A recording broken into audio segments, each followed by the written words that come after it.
வணக்க நண்பர்களே, மீண்டும் உங்களை சந்திப்பதில் மகிழ்ச்சி.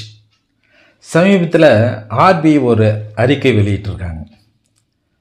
பேங்க்கில் ஜொல்லோன் வைக்கிறதா இருந்துச்சுன்னா, நகைக்கடன் கொடுக்குறதா இருந்தால் அது என்னென்ன கண்டிஷன் இருக்கணும், என்னென்ன கண்டிஷன் ஃபுல்ஃபில் பண்ணால் லோன் கொடுக்கலாம் அப்படின்ட்டு ஒரு அறிக்கை வெளியிட்டிருக்காங்க. அந்த அறிக்கையின்படி பார்த்தா யாருமே லோன் வாங்க முடியாது. ஏழை மக்கள் பயங்கரமாக அதில் அடிப்படுவாங்க. நடுத்தர மக்கள் பயங்கரமாக அடிப்படுவாங்க. ஒருவேளை வசதியானவங்களுக்கு பிரச்சனை இல்லைன்னு வச்சுங்க, அவங்களுக்கு பிரச்சனை இல்லை. அவங்களுக்கு என்ன பிரச்சனை, அவங்க எதுக்கு நகையை வைக்கிறாங்க அது வேறு. ஆனால் அடித்தள மக்களையும் நடுத்தர மக்களையும் இந்த ரூல்ஸ் வந்துச்சுன்னா பயங்கரமாக பாதிக்கும். நகைக்கடன் வாங்கவே முடியாத ஒரு நிலைமை வரும். அப்போ அவங்களுக்கு வேறு பிரச்சனைகள்லாம் வர ஆரம்பிக்கும். அப்படி என்னடா அவங்க ரூல்ஸ் கொண்டு வந்தாங்க அப்படின்னு கேட்டிங்கன்னா, அதை பற்றி தான் நம்ம இங்கே பார்க்க போகிறோம். ஒரு 9 ரூல்ஸு கொண்டு வந்திருக்கிறாங்க. அந்த 9 ரூல்ஸு என்னென்ன, அது மக்களை எப்படி பாதிக்கும் அப்படின்றத பற்றி தான் இந்த வீடியோவை பார்க்க போகிறோம். வாங்க வீடியோக்குள்ளே போகலாம். ஃபஸ்ட்டு ரூல்ஸ் என்ன சொல்லியிருக்காங்கன்னா, 75% ஒரு நகையுடைய மதிப்பில் 75% தான் லோன் கொடுப்பாங்க, மீதி 25 மார்ஜின் கொடுக்க மாட்டாங்க அப்படின்னு சொல்லி ரூல்ஸ். ஃபஸ்ட்டு ரூல்ஸ் அதுதான். அது ஒன்றும் பெருசாக நம்மளை பாதிக்காது. இப்போ அதிக பர்சன்டேஜ் கொடுத்தாலும் 75% பின்னால் கொடுக்க போகிறாங்க. அது மாறுதல் வந்துட்டு பிறகு 75% கொடுக்குறாங்க. அதனால் வேணால் கொஞ்சம் அமௌண்ட் குறையும். நம்ம வாங்குகிற லோன் அமௌண்ட் வேணால் கொஞ்சம் குறையலாம். ஒரு 1 லட்ச ரூபா வாங்குறோன்னா ஒரு 95,000 வாங்கலாம், 90,000 வாங்கலாம். இப்படி கொஞ்சம் பர்சன்டேஜ் தான் குறையும் இல்லையா, ஒரு அமௌண்ட்டு தான் குறையும் இல்லையா, நமக்கு எந்த ஒன்றும் பிரச்சனையும் இல்லை. 75% லோனுன்னா இது ஒன்றும் பிரச்சனை இல்லை. அடுத்தது இன்னொரு ரூல்ஸ் கொண்டு வந்திருக்காங்க. அது என்னடான்னா, நீங்கள் நகைக்கூட அதை வாங்கினதுக்கான ரசீதை இணைக்கணும் அப்படின்னு சொல்லியிருக்காங்க. நகைக்கூட அதை வாங்கினதுக்கான ரெசிப்டை இணைக்கணும்னு சொல்லியிருக்காங்க. எங்கேருந்து இணைக்கிறது? யார் யார் நகை வாங்கினாக்கா அந்த ரெசிப்டை அதோடு வச்சுருக்குறாங்க, அது வச்சுருக்க முடியுமா? இத்தனை வருஷம் வாங்கின நகைக்கு யார் ரெசிப்ட், இனிமேல் வாங்குறதுக்காச்சும் ரெசிப்ட் வச்சுருப்பாங்கன்னு வச்சுங்க. லோன் வேணுமே அப்படின்றதுக்காக, லோன் வாங்கினா தேவைப்படுன்றதுக்காக. ஆனால் இதுவரையும் வாங்கினவங்க யார் அந்த ரசீதை வச்சுருப்பாங்க? யாரும் ரசீதை வச்சுருக்க மாட்டாங்க. அடுத்தது இன்னொன்று என்னென்னா, அது இவங்க வாங்கியிருந்தால் ரசீதை வச்சுருப்பாங்க.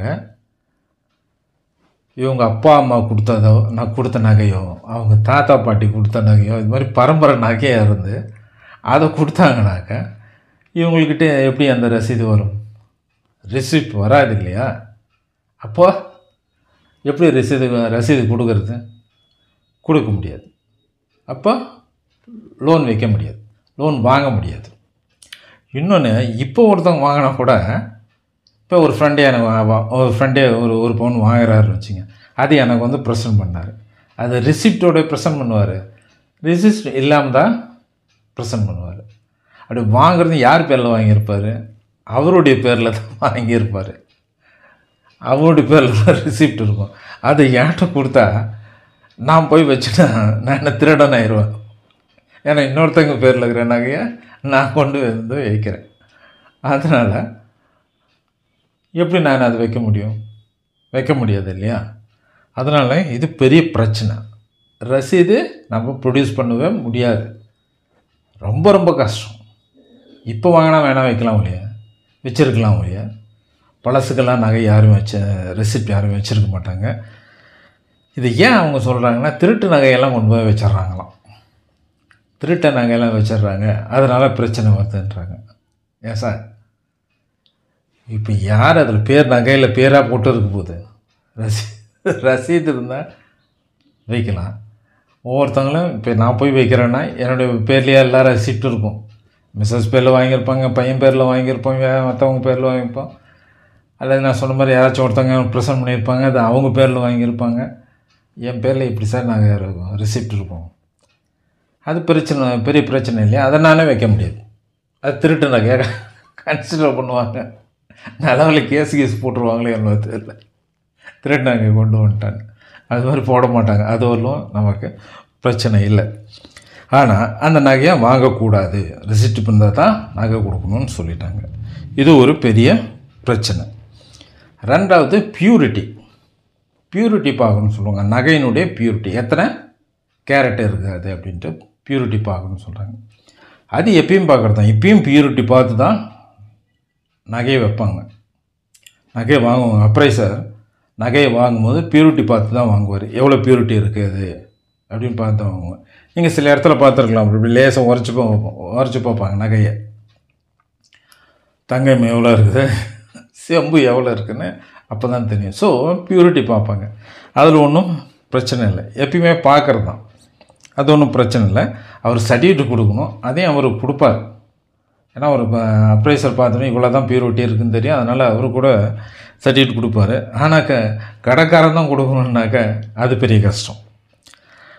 அடுத்தது காயின் வைக்கிறீங்கன்னு வச்சுங்க.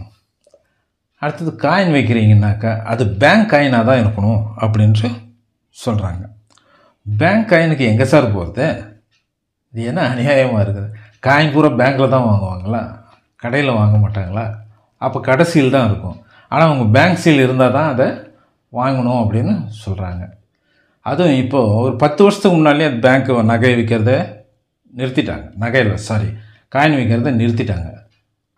ஸோ அப்போ 10 வருஷத்துக்கு முன்னால் வாங்கி வச்சுருந்தா அது வேணால் கொண்டு வந்து வைக்கலாம்.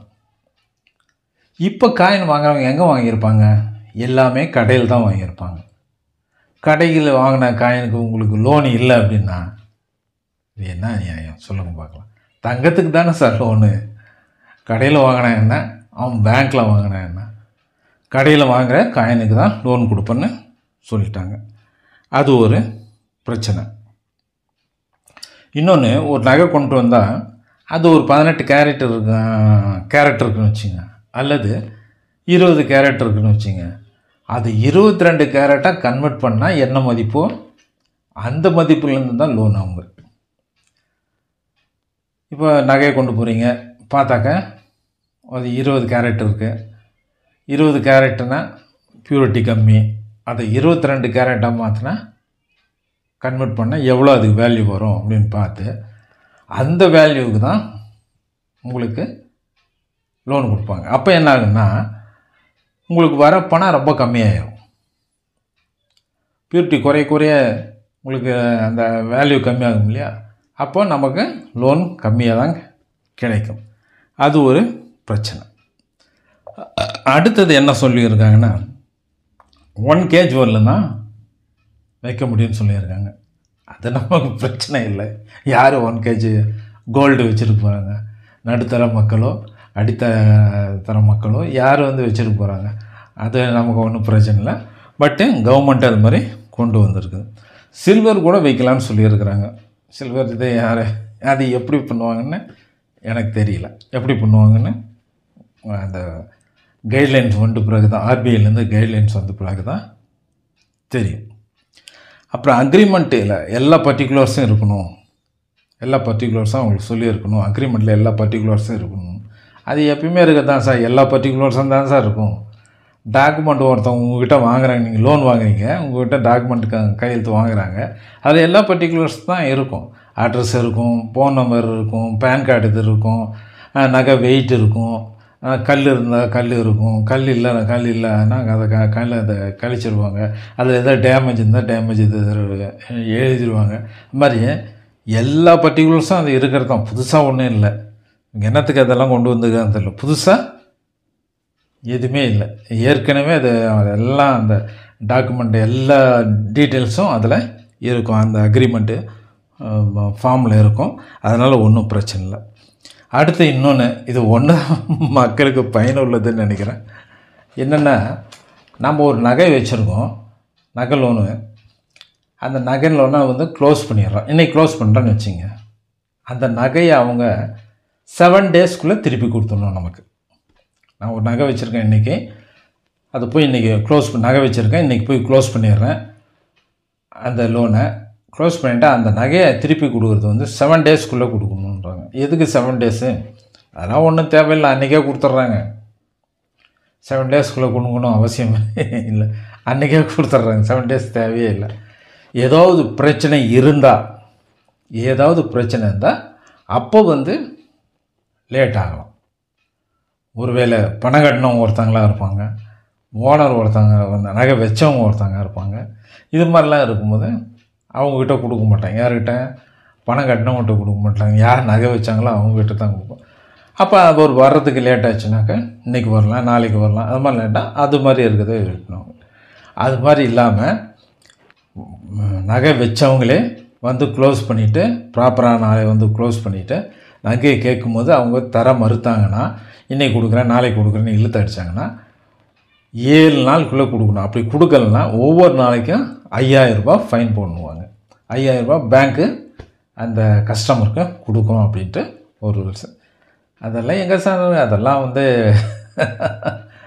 இல்லாத ஒன்று, எங்கேயும் நடக்கிறதில்ல. அது மாதிரிலாம் எடுத்து வச்சுட்டு 7 நாள் கழிச்சு கொடுக்குறோம், 10 நாள் கழிச்சு கொடுக்குறோம் அப்படின்றதெல்லாம் எனக்கு தெரிஞ்சில்லை. வேறு எங்கேயாச்சும் இருக்குதா இன்னும் எனக்கு தெரியாது. எனக்கு தெரிஞ்சு எந்த பேங்க்லேயும் நாளைக்கு வாங்க நாளைக்கு வாங்க அப்படின்னு சொல்கிறதெல்லாம் ஒன்றும் இல்லை. ஸோ இதுதான் ஆர்பிஐ கொண்டு வந்திருக்கிற புது ரூல்ஸ். சர்க்குலர் வரல அப்படின்றாங்க, இன்னும் சர்க்குலர் வரலாமல் இருக்கலாம். ஆனால் அவங்க சொல்லியிருக்கிற புது கைட்லைன்ஸு இது தான். இதன்படி பார்த்தாக்க நமக்கு ரிசிப்ட் இல்லைன்னா நம்ம லோன் வாங்க முடியாது. ரிசிப்ட் இல்லைன்னா பெரிய கஷ்டம். யார்கிட்டையும் ரிசிப்ட் இருக்காது. அவங்க என்ன பண்ணுவாங்க? எப்படி லோன் எதிர்ப்பாங்க? ஒரு அவசரம், ஒரு மோதிரம் இருக்குது, ஒரு அவசரத்துக்கு ஒரு மோதிரம் பசங்களுக்கு ஸ்கூலில் சேர்த்த வேண்டியதாக இருக்குது, ஃபீஸ் கட்ட வேண்டியதாக இருக்குது. டபால்னு ஒரு மோதிரத்தை கொண்டு வந்து வைப்பாங்க, ஒரு செயினை கொண்டு வந்து வைப்பாங்க. அதுக்கெல்லாம் ரிசிப்ட் எங்கேருந்து போய் அவங்க தேடுவாங்க? அதெல்லாம் ரிசிப்டெல்லாம் இருக்குது. இதை கொஞ்சம், இந்த விஷயத்தை கொஞ்சம் ஆர்பிஐ கவனத்தில் எடுத்துக்கிட்டு, இது மாதிரி நடைமுறைக்கு ஒத்துக்காத, நடைமுறைக்கு ஒவ்வாத சில ரூல்ஸ் எல்லாம் இருக்குல்ல, அந்த ரூல்ஸை கொஞ்சம் அவங்க திருத்தி மக்களுக்கு ஈஸியாக இருக்கிற மாதிரி அந்த நடைமுறைப்படுத்தினாங்க, ரூல்ஸ் கொண்டு வந்தாங்கன்னா ரொம்ப நல்லாயிருக்கும். ஏன்னா எதுவுமே மக்களுக்காக தான், மக்களுடைய பயனுக்காக தான், மக்களுடைய நன்மைக்காக தான். ஆனால் மக்களை கஷ்டப்படுத்துகிற மாதிரி ஒரு ரூல்ஸ் கொண்டு வந்தால் என்ன பிரயோஜனம் சொல்லுங்கள் பார்க்கலாம். அவங்க முக்கிய காரணம் இது, அவங்க கொண்டு வரது காரணம் திருட்டு நகையை கொண்டு வந்து வச்சிட்றாங்க அப்படின்னு. எத்தனை பேர் சார் அது மாதிரி செய்கிறவங்க? எதோ இருக்கலாம், அதுக்கு திருடனும் பிடிக்கலாம், அதை விட்டுட்டு மற்றவங்கள பிடிச்சா என்ன, கஸ்டமரை பிடிச்சா என்ன? இதே சொல்லுவாங்க, ஒரு பழமொழி சொல்லுவாங்க, எலிக்கு பயந்து வீட்டை எரிச்சானாம் அப்படின்னுவாங்க. அது மாதிரி அந்த திருட்டு நகை 1-2 எவனா கொண்டு வந்து வைக்கிறான் அப்படின்றதுக்காக அவனை பிடிக்கிறத விட்டுட்டு கஸ்டமரை அப்படி கஷ்டப்படுத்தினா அது என்ன நியாயம்? ஆர்பிஐ யோசிக்கட்டும். அன்புடன் அருண். வணக்கம்.